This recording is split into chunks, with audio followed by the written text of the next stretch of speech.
Well, good evening, everybody. Thank you so much for being here for our 7th annual, with 1 year of interruption, faculty concert. We are so excited that you joined us here tonight. There is some truly spectacular music ahead, and we're so glad that you're here. Would you please take a moment to do the Golden View tradition and turn your cell phones all the way off? We are very fortunate to be at a school that is so free of distractions from cell phones, and we appreciate you creating that same environment for us here tonight. If you need to move about the cabin, we ask if at all possible you wait until applause between pieces to do so. The concert should be short and sweet tonight. We should be out of here in less than an hour. So if you can stay with us the whole time, we appreciate that. But if you do need to leave, or if you have a child making a joyful noise, you may step out in the hallway, and please just wait until applause to come back in. Without any further ado, please welcome Mrs. Van Squick and Miss Marase. We'll get things started.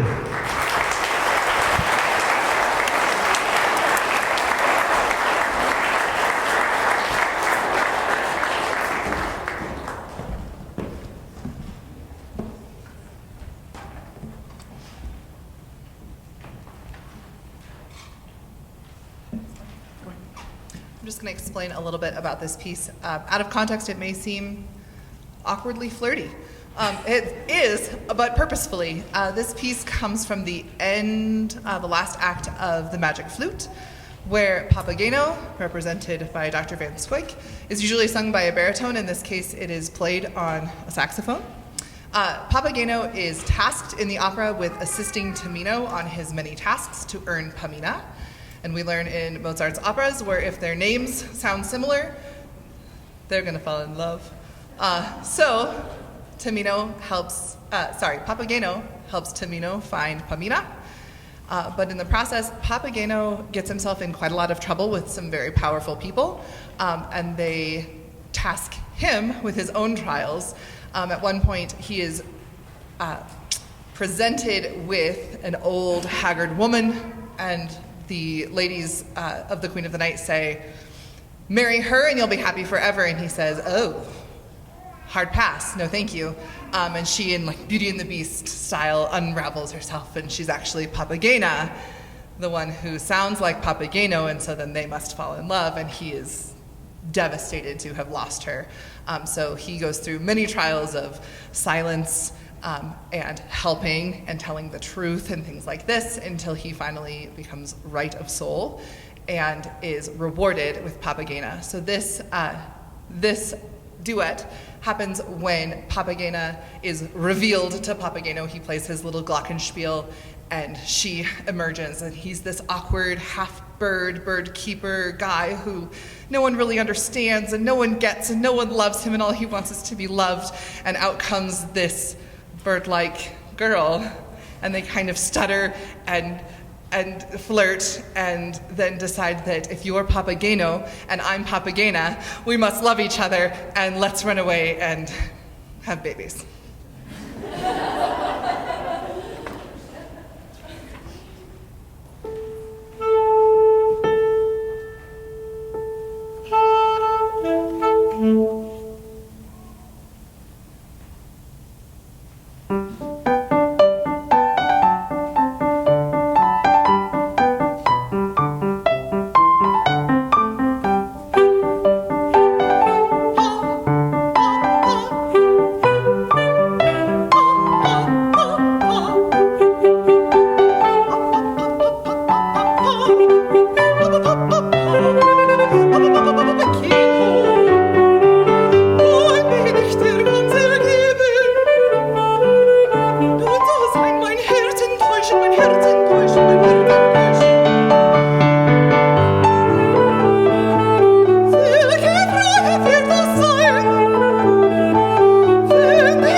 Um, so I'm going to be playing two songs that are considered to be jazz standards.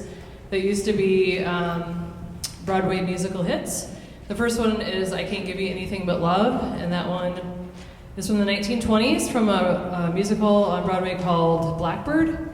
And then Just in Time is from a 1950s musical called Ringing in the Bells, I believe. So anyway, it's time for some swing jazz.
Nowhere to go.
I know that it stretches the imagination to look at a middle-aged woman with gray hair and see a 22-year-old with a broken heart.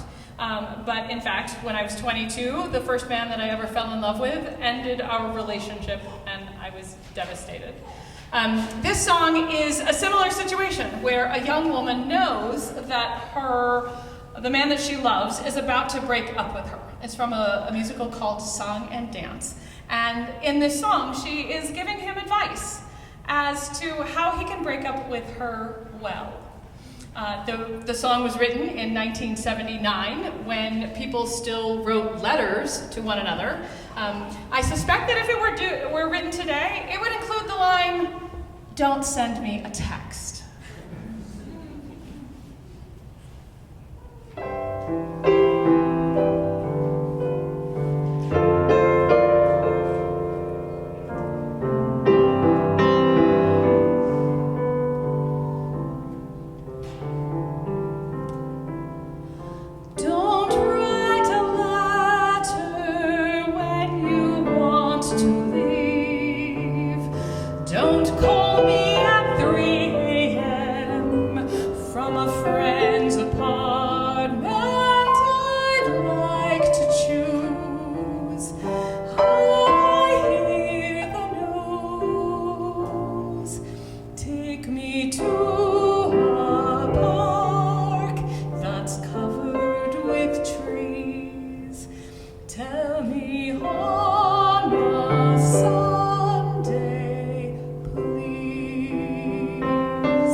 Let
have a yacht?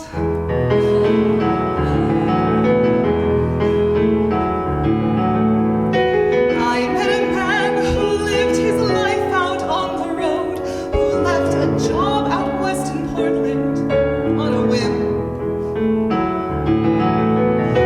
I met a man whose fire and passion always showed, who asked if I could spare a week to ride with him. But I was sure that all I ever wanted was a life that was scripted and planned. And he said, but you don't understand. I'll give you stars and the moon and the open highway and a river beneath your feet. I'll give you days full of dreams if you travel my way and a summer you can't repeat. I'll give you nights full of passion and days of adventure, no strings, just warm summer rain. And I thought, I'd rather have champagne.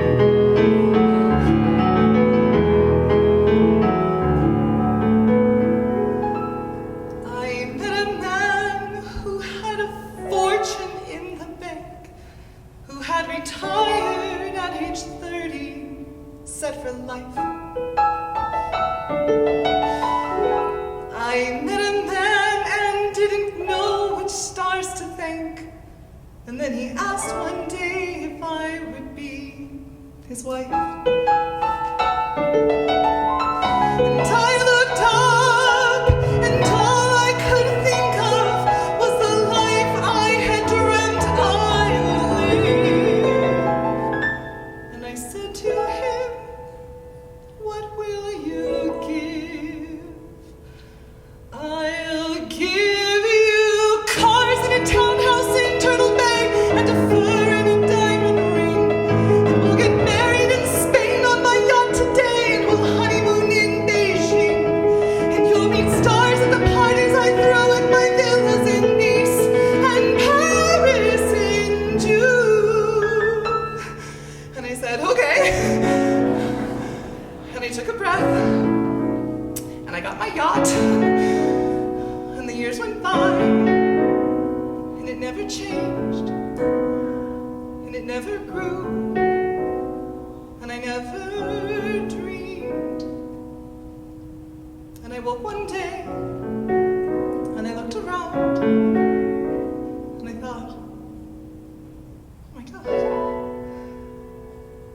I'll never have the moon.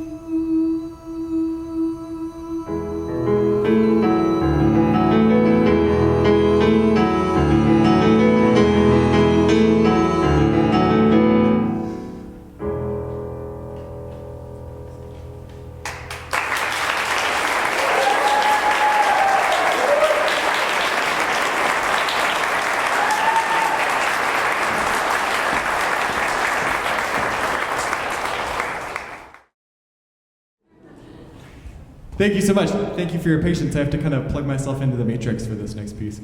Before I tell you about the next piece that I'm going to play, I want to take a moment to just express my gratitude and my incredible good fortune that I get to share the stage and the school and my life with these incredible teachers and musicians and people that you see on the stage here. I feel like every concert I do here, I say this is one of my favorite things about my job, but I'd say this one, I really mean it, but I really mean all of them. I am so grateful to all of you, and I really appreciate just the opportunity to be here amongst such great people and such great music.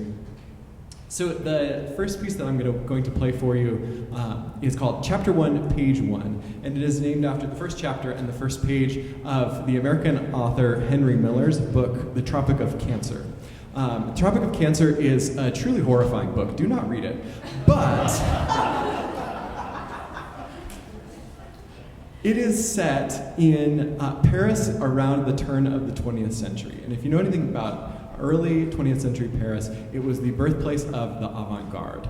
And it was the Paris of Monet and Degas and Stravinsky and Debussy. And people went there just to ask the question, what if? What if we broke all the rules? What if everything we knew about art and literature and architecture and society, what if we broke all of the rules? So the book is semi-autobiographical, semi-fictional. And so you just have to take for his word for what's true and what's not. And he hops on a boat, he sails to Paris with nothing in his pocket just to steep himself in this culture and to meet the people that he meets. And he goes there with not a penny, and he meets some great artists, and he also suffers tremendously. And that's the book, and it's just a stream of consciousness of the people he meets, the things he runs into, and again, it's at times very, very unpleasant, very, very difficult to read. But he also is filled with this great personal expression.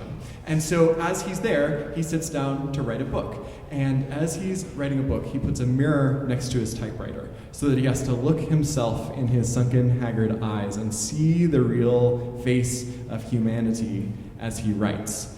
And so, in this piece, which is written by a living composer, his name is Ian Dickey, it was written about 10 years ago, he uses some electronic effects to capture the sound of that mirror. So when you hear me play a note, you'll hear that note reflected back at me like this.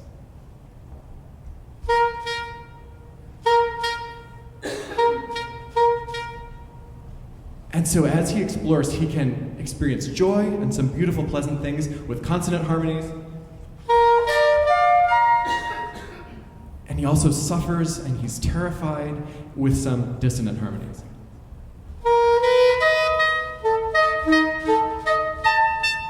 And so the notes that the composer writes next interact with the notes that I just played. So, it's pretty weird. It's a little avant-garde. It's a lot avant-garde. Many of my students have heard me play this already. So please enjoy chapter 1, page 1.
It is now the fall. Of my second year in Paris,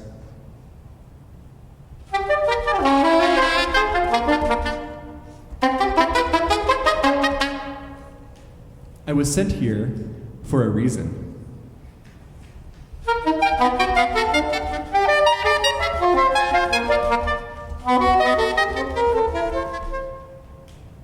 I have not yet been able to fathom.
happiest man. I'm the happiest. I'm the happiest man.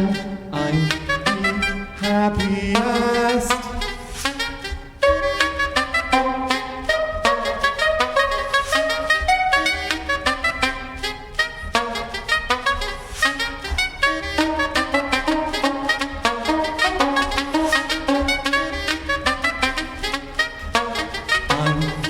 The happiest man.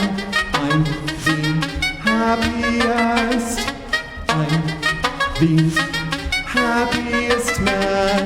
I'm the happiest. I'm the happiest man. I'm the happiest. I'm the happiest man. I'm the happiest man alive, alive.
Once in every show, there comes a song like this. It starts out soft and low, and ends up with a kiss. No. Is the song that goes like this. Where is it? Where is it? Where is it? Could it be this one? Let's make it this. A sentimental song that casts a magic spell. The all will hum along. Do it. Will overact like heck. Oh, this is the song that goes like this. Yes, it is. That was it. Yes, it is. Here it is. Now we can go straight into that middle